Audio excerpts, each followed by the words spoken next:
Olá pessoas, bem-vindos ao terceiro episódio do By The Way Cast. Hoje nós vamos falar de um assunto extremamente hypado nos dias de hoje e também não é para menos, é sobre tecnologia e a gente vai falar sobre como isso tudo afeta a nossa vida. Dessa vez estamos estudados, motivados e vamos fazer um puta programa legal. E aí pessoal, aqui é o Júlio e é isso aí, vamos falar dos robôs e essas coisas tudo aí. E aí pessoal, tô aqui mais uma vez fazendo a participação no canal dos meninos. Vai se lascar, Júlio, seu arrombado. Ele ficou puto e aumentou a paradinha, tá ligado? E aí galera, eu tô aqui participando mais uma vez no... Ah, vai se fuder, Júlio.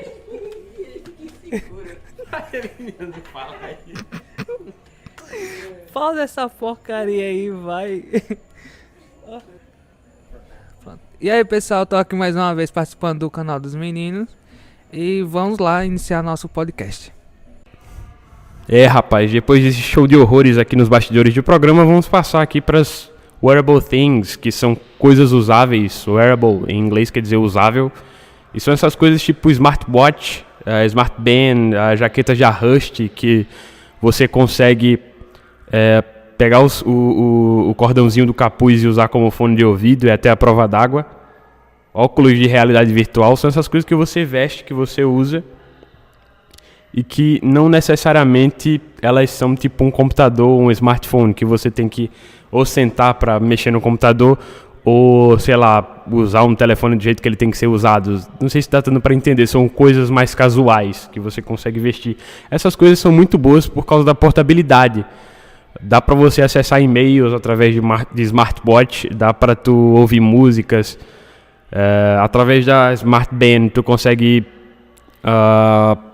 estudar a tua qualidade de sono, tu consegue ouvir teus... não ouvir, mas como é que se fala? Tu consegue... Elas mostram teus batimentos cardíacos quando tu está no exercício. E são coisas mais portáveis que você usa casualmente. E isso aqui está entrando muito no mercado. Isso que era antigamente uma tecnologia para muitos muito futurista, hoje em dia está sendo muito comum no nosso cotidiano. Cada vez mais pessoas usam o smartwatch, smartband, o óculos de realidade virtual, que antes era uma coisa totalmente para pessoas que tinham uma puta grana, hoje em dia está cada vez mais acessível, cada vez mais barata. E eu acho que o principal ponto, como eu já falei, é essa questão da portabilidade, né? Tu consegue resolver os teus problemas de uma forma mais casual, com coisas que ocupam menos espaço, que eu acho que é a tendência de muitos dos artigos tecnológicos hoje em dia. É tu conseguir resolver as coisas de uma forma mais direta e menos... que tu tenha que despender menos energia para fazer isso, que eu acho que é o motivo pelo qual a tecnologia existe. Eu acho interessante a gente chamar a atenção pro fato de que tu estava falando aí sobre as wearable things, essas coisas que você usa e por exemplo, celulares, relógios, óculos e tal. Eu acho interessante a gente chamar a atenção pro fato de que eu acho que desde que existe inovação tecnológica, existe a busca pelo conforto, né? Então, antigamente, vamos voltar lá, na invenção da roda, que foi uma coisa que foi feita para facilitar a nossa vida. Então, você não queria ficar carregando alguma coisa muito pesada de lá para cá com a sua própria força, e aí você inventou algum mecanismo que facilitaria aquele trabalho por você. Eu acho que mais ou menos funciona da mesma forma, só que dadas as devidas proporções na sociedade de hoje, né? Porque se você analisar, a gente não tem como que viver como o pessoal vivia no passado. A gente não tem que buscar comida com as nossas próprias mãos e tal. A nossa vida é muito mais confortável. E a tecnologia, ela ganhou esse viés de trazer cada vez mais conforto pra gente. Então a gente vê que, por exemplo, você conseguiu um celular e isso tornou a sua vida de uma maneira que ela não era antes. Você agora tem um lugar onde você consegue acessar o que você quiser, ler livros e tal, assistir vídeos. só que ele é um lugar só na sua... Ela é um elemento só. Então eu acho que essas wearable things vêm para ampliar isso. Você não tem somente o celular, mas você tem uma gama de outras bugigangas que você tinha antes, que não faziam nada além das suas funções principais, por exemplo, um relógio, que é marcar as horas, obviamente. E agora elas fazem as mesmas coisas ou coisas parecidas que um celular, né? Então você tem aquele acesso em qualquer lugar que você vá e no seu corpo todo praticamente, porque você usa óculos todos os dias, usa relógio todos os dias, esse tipo de coisa. E eu acho que a gente, falando sobre isso, a gente já pode falar sobre a internet das coisas, né? Que é um conceito, se vocês me permitem aqui explicar, se eu estiver falando alguma coisa errada. É um conceito que você tem todos os seus eletrodomésticos na sua casa e você tem todos os seus elementos que compõem a sua casa, que até agora, como eu falei, só faziam sua função principal. Por exemplo, uma geladeira estoca o seu alimento e permite com que ele apodreça, sei lá, mais tardiamente e tal. Agora, com tudo conectado a uma rede só, eles vão poder fazer coisas que eles não faziam antes, para te dar esse conforto que você está buscando. Por exemplo, uma geladeira ela agora vai poder não só estocar seus alimentos, mas ela também vai te dar a informação de, sei lá, quantos ovos tem na sua prateleira e tal. E isso é um conforto a mais, é um mimo que está cada vez mais... As fabricantes e tal desse tipo de eletrodoméstico estão tentando cada vez mais tornar a vida das pessoas mais confortável, digamos assim. É muito da questão também da otimização, né, que a gente tava falando até agora. Que é você parar de encher a piscina com conta-gotas e usar a mangueira e depois utilizar coisas com vazões maiores. Você tem a questão da portabilidade também, né, você tem no relógio diversos softwares, outros que você tinha em coisas separadas, você junta a partir daí numa coisa só e torna a tua vida muito mais fácil.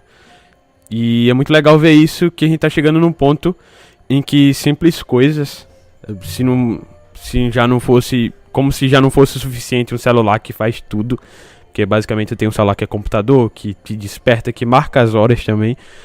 Tu vai conseguir diminuir ainda mais o tamanho dessas coisas e vai fazer com que elas sejam mais portáveis. Se antigamente os computadores eram gigantescos, hoje em dia a gente tem aqueles primeiros PCs, aqueles com a tela toda quadradona, grande, e a gente hoje em dia já acha aquilo grande e que ocupa muito espaço. Imagina se o cara que fez o primeiro computador, no tempo dele os computadores eram extremamente grandes, se visse aqueles computadores brancos que a gente julga como obsoletos e que tomam muito espaço, são coisas com baixa portabilidade. Pronto, pessoal, vocês vão notar. Vai se fuder, Júlio. É bom que isso saia. Deixa eu botar essa parte. Pronto. Vocês vão perceber aqui que a maioria dos meus comentários, se não todos, vão ser com base em filmes que eu assisti, porque eu assisto muitos filmes com essa pegada futurista e eu acho bastante bacana. Como o pessoal tava falando aí sobre essa internet das coisas, comodismo, isso me fez lembrar daquele desenho bastante famoso, WALL-E. Não sei se vocês já assistiram, e fica até aí uma recomendação, que a gente observa que o pessoal, eles estão vivendo numa espécie de supernave gigante, porque a Terra ela não é mais habitável. E nisso a gente vê que eles estão tão acomodados que tudo o que fazem é através da tecnologia das coisas. Mais à frente os meninos vão até falar sobre os robôs. E através dos robôs, eles se acomodaram tanto que chegam a ficar obesos, bem acima do peso, né? A gente nota lá em algumas partes do desenho que isso é uma grande dificuldade. E eu acho que se a gente não se cuidar, vai caminhar para isso. Não para que a gente vá viver em uma nave fora do planeta, mas que as pessoas se acomodem tanto que isso acabe afetando sua saúde física. E a Elisane contribuindo com a pseudociência do nosso podcast. Eu tô brincando, Elisane. É exatamente isso que ele disse também, né? A gente tem as consequências dessa alta portabilidade, desse comodismo que a gente acaba tendo quando as coisas são muito fáceis. E eu não tô dizendo que isso é ruim, é só uma consequência normal, como tudo no mundo. A gente vê que quando os trabalhos eles começaram a ficar mais... você começava a despender menos energia nos trabalhos, você começou a engordar, você começou a gastar menos calorias. Começou a existir redes de fast food que fizeram com que você tivesse uma alimentação mais fácil, e daí surgiu o iFood. Isso tudo contribui para que a gente comece a estagnar no sentido de parar de fazer exercício, de ficar com a alimentação ruim, ter mais outros maus hábitos que já existiam. E se agora se ficar fácil para tu comer mal, fica fácil para tu beber, fica fácil para tu fumar, é meio óbvio você inferir que as pessoas vão engordar, vão ter mais problemas de saúde. É um mal que é um efeito colateral como efeitos colaterais que existem em outras coisas, por exemplo. Porque se tu pensar, a gente evoluiu, já vem eu com um papo de evolução de novo. Eu sou tipo um naturalista, sou tipo um Charles Darwin de Muricy, Alagoas. Que a gente evoluiu para determinados propósitos. Então, a nossa forma humanoide, ela serve para isso, para o que a gente evoluiu, porque é para você sobreviver em uma savana e tal. Mas então não faria sentido você fazer uma máquina com o mesmo formato, sendo que ela não precisa passar por isso, tá ligado? E sendo que ela precisa ser especializada para fazer determinadas tarefas. Então eu acho que quando os robôs forem para frente, essa tecnologia incrível, maravilhosa dos robôs, eles vão ser extremamente...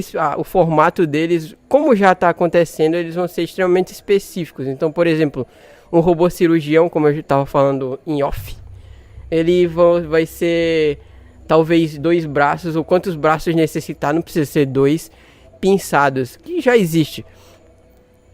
E com isso você facilita, por exemplo, a posição de você fazer uma cirurgia. Quando você é um humano, você tá lá com suas costas arqueadas, de repente está doendo, você tá mexendo as coisas que você precisa mexer lá de uma posição não perfeita.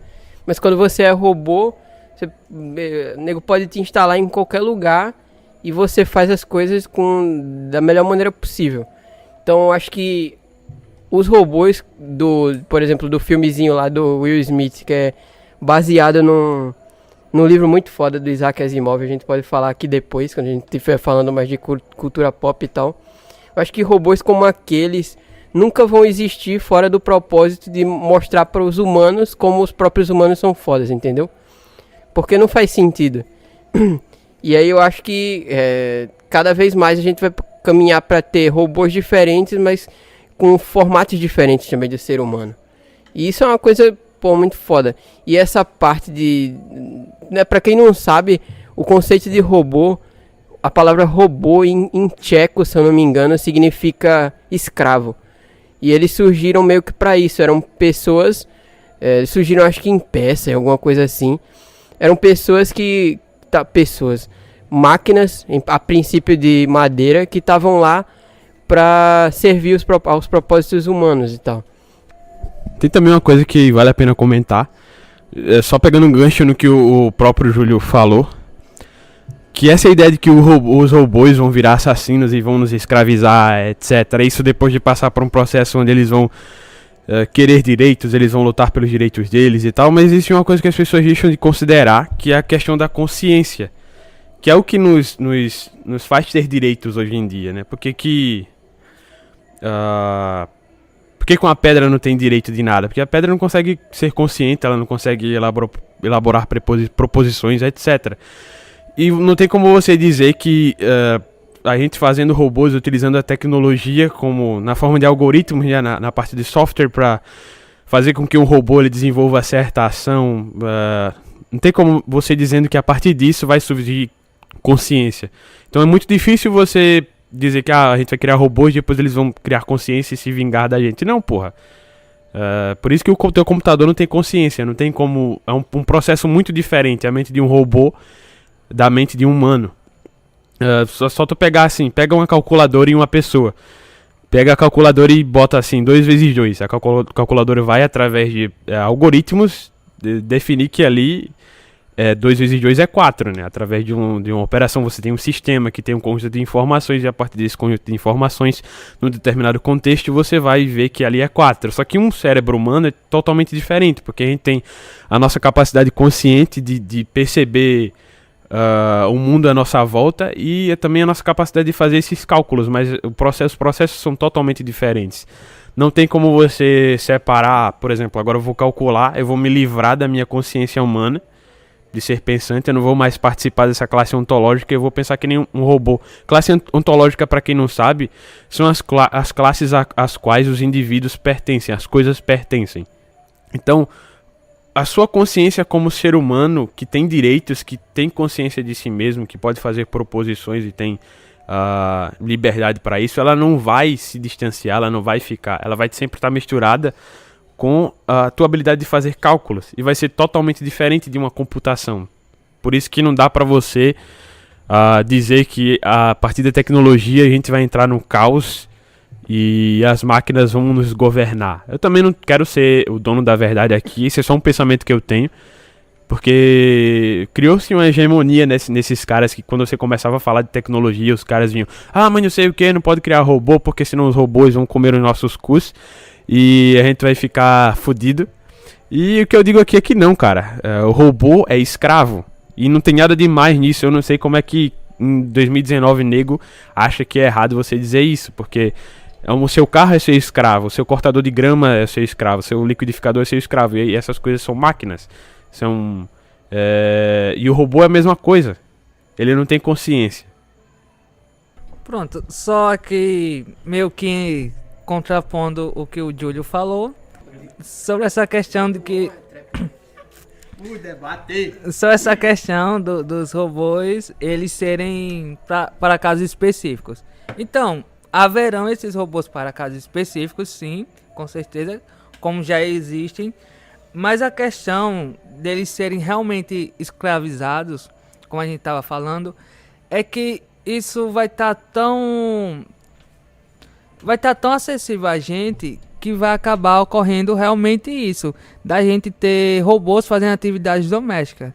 Como, por exemplo, a gente, não sei se vocês viram, mas já há alguns anos atrás, cientistas já desenvolveram uma espécie de cachorros mecânicos. Claro que ainda estão nos protótipos, no entanto, esses cachorros, eles vão servir justamente para fazer a segurança do local, não atacando, mas eles possuem câmeras e sensores, e aí eles podem fazer segurança do local, mandar mensagens de alerta caso necessário, como também eles são bastante personalizáveis no quesito que você pode colocá-lo para fazer, não exatamente tudo, mas determinadas funções, ou seja, também cogita-se que eles possam ser utilizados para ser cão-guia.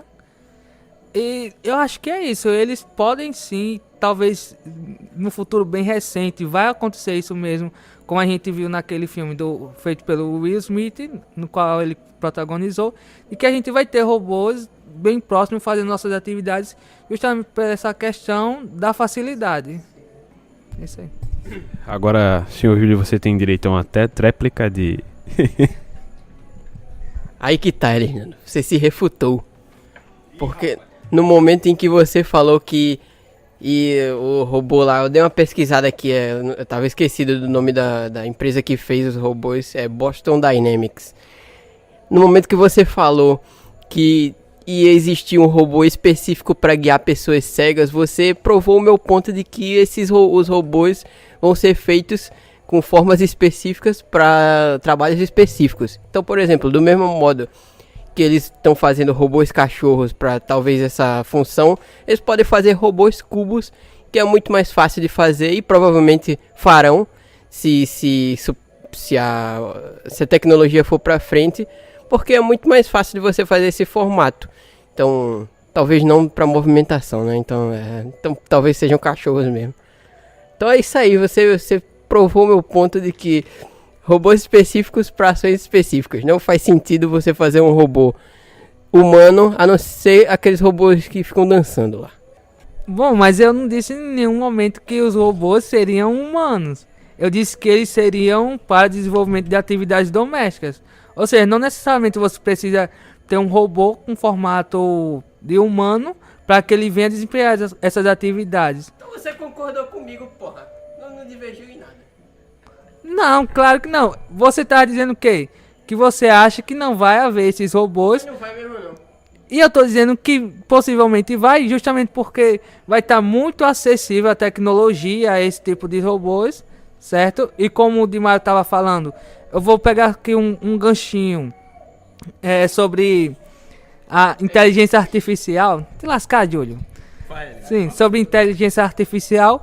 O pessoal já tem trabalhado isso na questão de computadores. Muito possivelmente a gente vai ver, talvez em 2025 a gente já veja isso, ou então depois. Bom, não se sabe exatamente o momento, mas nos computadores é possível que já tenha essa inteligência artificial. A gente já vê que nos celulares, por exemplo, os da Asus atualmente, e esses modelos mais atuais, eles já estão utilizando essa questão de inteligência artificial, e por isso vai ficar bastante acessível. E sim, esses robôs domésticos vão existir com bastante facilidade. Talvez não agora, por conta da acessibilidade, que é muito caro a construção de um desse, mas vai ter sim. E não que eles vão ser só específicos disso. Não é só eu vou criar um robô pra só jogar o lixo fora. Não. Vai ter nada, rapaz. Você sabe que não vai. Porra, qual é a vantagem que você tem de fazer um robô igual a você, velho? Pra fazer as coisas, pra ter problema de artrite, pra ficar com a junta tudo fodida, ter que botar óleo Singer. Não acredito que isso vai acontecer não, aí, rapaz. Outra coisa que eu queria falar a respeito disso aí, de robôs que exercem funções específicas, é que tem gente desenvolvendo músculos para robôs. Eu não sei se vocês sabiam, acho que eu já falei com vocês isso, não foi? Não sei se eu falei. Mas se vocês pararem para pensar, os movimentos que os robôs fazem, vamos pegar o exemplo da Dynamic Robots, que é a empresa que cria os robôs cachorros. Boston Dynamics. Que cria os cachorros lá. Se vocês pegarem um vídeo desses cachorros, principalmente se vocês pegarem um vídeo desses robôs, os primeiros protótipos deles, vocês vão ver que o robô parece que tem Parkinson, tá ligado? Ele não consegue se mexer direito. É totalmente bizarro o jeito como ele se mexe. E tem gente que viu isso e percebeu que eles estão precisando de músculos artificiais para que eles possam desenvolver os movimentos de uma forma melhor.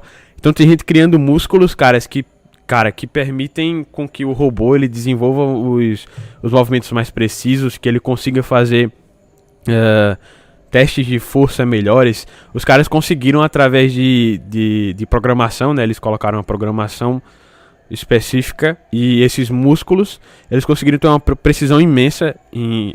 É um experimento bem simples, até porque os caras começam com esses experimentos simples. Então eles pegaram esses músculos artificiais de robôs, colocaram numa estrutura dessa e conseguiram jogar uma bolinha para cima numa distância bem definida. Então eles definiram não sei quantos pés lá para cima e jogaram a bolinha. E foi exatamente no local que eles definiram. Então é bem massa até no que tu tava falando, na questão de robôs que servem como cirurgiões, de você ter esse tipo de músculo artificial nos dedos para fazer movimentos mais dinâmicos, tipo de cortar a carne mais rápido. Eu não sei se tu tá ligado quando o cara tá desenhando e você quer fazer um traço que começa grosso e termina fino, você faz assim. Aí, esse tipo de ação, eu acredito que com o advento desses músculos artificiais vai ficar bem mais fácil. Esse é o ponto que eu queria fazer. A gente tem um tal do Big Data. E o que é o Big Data? É como se fosse um grande banco de dados com informações que... É tanta informação que é caro de processar, é caro difícil de processar. Então é uma tecnologia bem cara. Você tem que gastar muito dinheiro para fazer com que você tenha processadores capazes de processar essa quantidade de informação. Então, atualmente, acredito eu que somente grandes corporações como o Facebook, por exemplo, têm acesso a esse tipo de dado. E o Big Data, em conjunto com o Machine Learning, o nome já diz, né, são meio que máquinas aprendendo. Elas vão através de algoritmo. Para quem não sabe, algoritmo é como se fosse em matemática, algoritmo é como se fosse uma sequência finita de regras, raciocínios ou operações que, quando a gente aplica elas a um número finito de dados, você consegue achar soluções para problemas. E na informática é mais ou menos assim, na computação é mais ou menos assim. Você tem um conjunto de regras dentro de um sistema, e a partir do momento que você joga problemas, que são problemas personalizados dentro desse conjunto de regras, você consegue resolver soluções. Lembrando que esses problemas eles têm que ser finitos também, para você conseguir resolver. Então você tem máquinas, você tem softwares que possuem algoritmos, que a partir dessas informações do Big Data, que é um banco de dados muito grandes, é um banco de dados muito grande, e você tem informações aí disponíveis pra cacete na internet, cara. Eu sei que muitas dessas informações elas são passíveis de falhas, são informações que não podem ser comprovadas cientificamente, porém muitas delas você consegue testar, e você tem esse machine learning que pega essas informações e faz coisas úteis com elas. Por exemplo, você tem a sua pasta de spam no seu e-mail. Aquilo nada mais é que um algoritmo que ele, através da sua personalização, você diz a ele, olha, você tem que pegar essas informações, esse sistema de informações finitas, e descobrir o que é spam e o que não é. Aí o que for spam tu pega e taca no lixo, na pasta de spam, e o que não for tu deixa pra eu ler. Isso nada mais é que é um algoritmo trabalhando.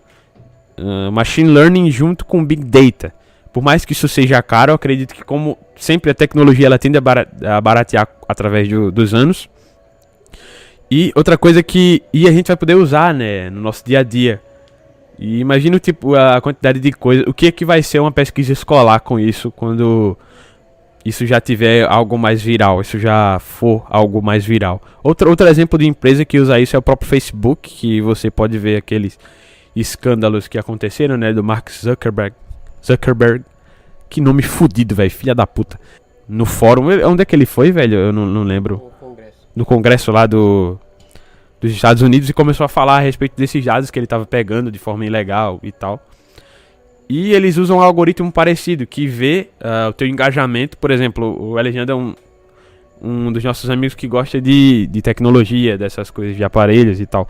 Então o Facebook percebe que ele tá comentando, ele tá se engajando em páginas que soltam esse tipo de conteúdo, e através do algoritmo, o algoritmo olha isso e vê e diz assim, nossa, ele gosta muito desse tipo de assunto, ele se engaja bastante, eu vou priorizar esse assunto no feed dele, ou seja, ele vai ver mais coisas a respeito disso.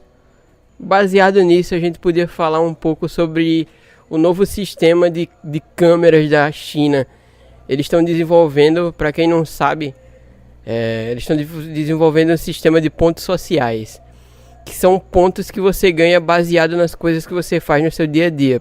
Por exemplo, você avança o sinal vermelho, e aí ao invés de você, além das multas que você vai ter que pagar e tal, e pontos na carteira de motorista, você ainda vai perder esses pontos sociais, que com o passar do tempo, baseado no balanço do que você faz, coisas certas e coisas erradas, você vai ser uma pessoa pior ou uma pessoa melhor dentro para o governo, né?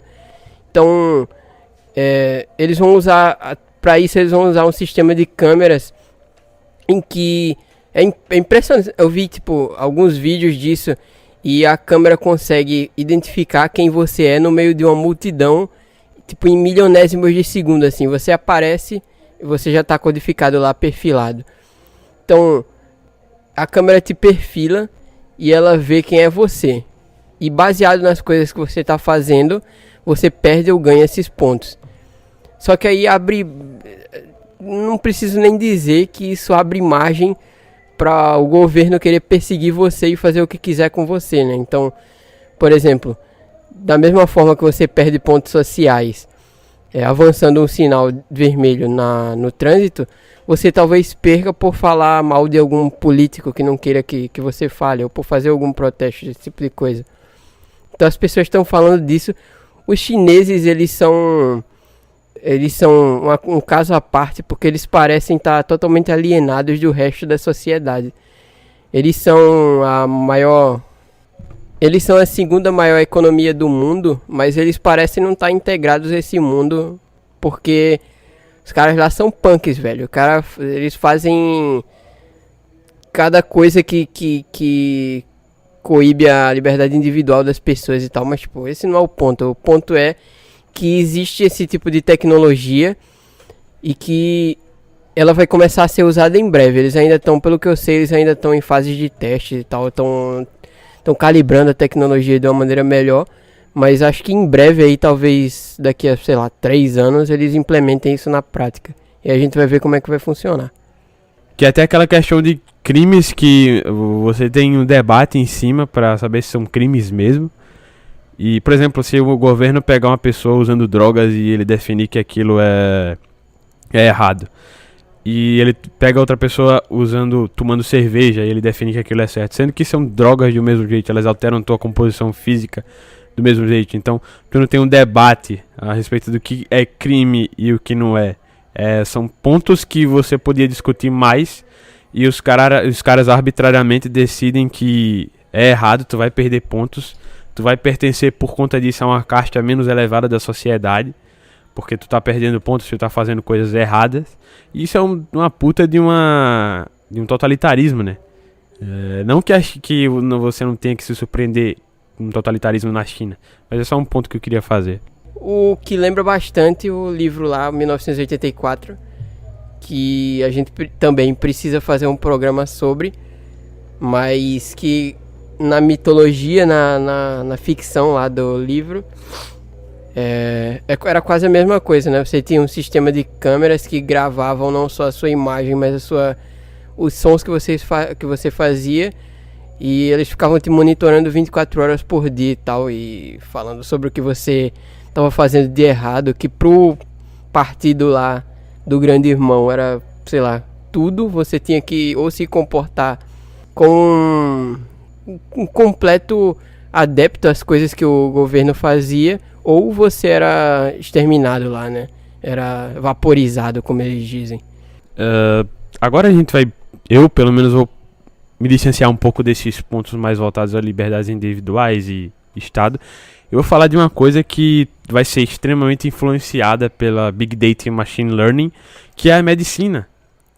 Mas vai ficar cada vez mais comum, quando a tecnologia avançar, chegar nos seus ápices com relação ao que estamos agora. Não que ela vá parar de evoluir nesse tempo, mas enfim, isso aí é outro ponto que a gente vai fazer outra hora. Com algoritmos, dá para um médico, por exemplo, analisar as composições físicas de um paciente, as suas características fenotípicas, as suas características corporais, né, as suas características genéticas, e a partir disso, como você já tem um grande banco de dados, você pode implementar nesse banco de dados de outras pessoas, claro, se elas quiserem ceder, né, voluntariamente, e a partir disso você pode fazer uma comparação das pessoas que têm essas características parecidas com a do paciente. Então você pega lá, o paciente é mais gordinho, tu pega uma pessoa que é gordinha e compartilha outras características com esse paciente para traçar um tratamento personalizado. E cara, isso vai revolucionar a medicina de um jeito, porque se vocês perceberem, existem muitos tratamentos e até exames que trazem efeitos colaterais fodidos. Como, por exemplo, em alguns exames de raio-x, eu esqueci o nome do exame, mas a gente estava até comentando com a professora nossa que ela fez na sala. Ela disse que esse exame, ele emana tanta radiação que você só pode fazer 2 vezes por ano. A cada 2 anos. A cada 2 anos, é isso aí. E pensa como essa questão dos dados e dos programas que poderiam fazer essas correlações entre os dados das pessoas poderia ajudar para fazer exames específicos para os indivíduos ou tratamentos específicos, porque seria mais fácil, né? Não tem como você fazer. Eu acho que é mais inviável tu fazer um exame específico para cada pessoa do que fazer um tratamento específico, porque aí a pessoa já vai estar mais ligada com relação a essa questão do tratamento, porque ela precisa se curar. Mas enfim, vai que dá para criar exames específicos voltados a um indivíduo só. E dá para ver como a medicina está totalmente integrada à tecnologia. Você tem cursos com relação à computação que estão intimamente ligados à saúde, e tem faculdade hoje em dia que forma profissionais da computação para trabalharem nessa área. Você tem o fato de que, por exemplo, o engenheiro da computação ele pode trabalhar no hospital, ele é muito útil no hospital. Isso serve também para dar um banho de água fria naqueles médicos que se acham muito distantes dos trabalhadores normais, né, dos trabalhadores liberais normais que a gente conhece. E para mostrar para eles que toda essa integração, a medicina só é o que é hoje graças à tecnologia, que foi desenvolvida por matemáticos, por físicos, por cientistas, pessoas que cursaram ciência da computação, que estavam mexendo com esse negócio. E esse é só um ponto que um dos pontos que estrutura a medicina, para você ver como você é um profissional como todos os outros. E porque acho que muita gente tem essa ideia até pela supervalorização, porque é um curso que paga muito bem, que as pessoas precisam desses tratamentos. A saúde é uma coisa bem cara. E eu não estou dizendo que tem que ser grátis, mas enfim, é uma coisa bem cara hoje em dia. Mas para mostrar que você é um profissional como outro qualquer. O técnico de TI lá, ele é tão importante quanto você na sua própria área, cara. Lógico que eu sei que todas as profissões elas se integram num sistema, cada uma ajuda de alguma forma, mas eu estou justamente fazendo essas críticas para aquelas pessoas que acham que a medicina é o ápice do desenvolvimento humano, que para você fazer medicina você tem que ser através de revelação, o anjo desce do céu e vai dizer, oh meu Deus, você tem o dom de fazer medicina, não sei o que. E é esse ponto que eu queria fazer, em como a tecnologia está intimamente ligada à medicina, e como isso fez com que tratamentos fossem facilitados e serão mais facilitados ainda. Você vai conseguir baratear o custo também de muitos. Até porque, como eu já disse, com o passar do tempo a tecnologia tende a baratear e as pessoas tendem também a enriquecer. Então é um bom ponto a se fazer, acredito eu, puxando o gancho. A gente acabou entrando num assunto mais pesado de um controle social, e a gente acabou saindo através de um assunto mais legal, mais esperançoso, que seria essa questão de uma revolução na saúde. E agora a gente chega no ponto final aqui do nosso podcast, porque já estamos... O arquivo bruto, para vocês terem uma ideia, está 40 e tantos minutos. Eu queria falar aqui uma coisa bem bacana para vocês. A gente vai viajar bastante na maionese agora, que é sobre a singularidade tecnológica, né? E o que é a singularidade tecnológica? O primeiro cara que começou a falar disso foi o...